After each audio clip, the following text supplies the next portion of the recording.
Why is collecting invertebrates so addictive? Hello everyone and welcome back to Spooderpods. I am David and today we're looking at the topic of why inverts are so addictive. There's so many of us in the hobby who start with one and end up with a massive collection. You may have an addictive personality, I don't know, but generally most people who keep an invert will end up getting more at some point, and I thought we'd sort of take a tongue-in-cheek approach to finding out why I think that happens. Hello Pickles P. I think the first reason inverts are addictive is it's kind of a gotta catch 'em all approach. They're like the Pokemon of the real world. You get one, you just decide, oh wow, I want more. It's like FOMO, and you end up with a collection that spirals over time. It's just one of those things that happen. They are literally like a Pokemon.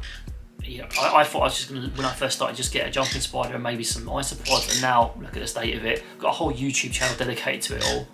I think that's part of it really, the sheer variety, the amount of different types of inverts, all different species, different shapes and sizes, just within a certain type like a spider or a mantis. There's loads of them and it's just crazy how many different things, and you see them and you think, oh that's cool, I'd love to see that, I'd love to see how it hunts and stuff. So you end up with more and more of them and it spirals into this collection. And this is one of the deceptive things. Well, I think this is a trap people fall into. A lot of people like to get slings or small tarantulas and small inverts, and then they think, oh, I'll just sort it out when it grows up, it'll be fine. And sometimes that works through just natural attrition, but a lot of the time you end up with too many and you have to make space because you've got these slings, they get bigger and bigger, it takes a while and you're like, oh no, what do I do? So that's how it spirals, you end up with more than you wanted to originally. Another common reason is once you get one or two inverts, you're kind of set up for more. You've got your live food, you've got your substrate ready, you know kind of what you're doing. So you kind of think, okay, well if I can handle one or two, I've got this extra live food that's going to waste, why not get a few extras and fill it up? And that's how it spirals as well, because you're already set up, so it doesn't take that much extra maintenance.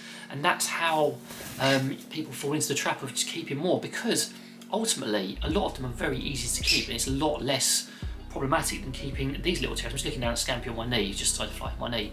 These guys take an awful lot of effort, whereas my inverts are kind of like a nice break from these guys, which is why I like keeping them. I can just observe them, I can enjoy them.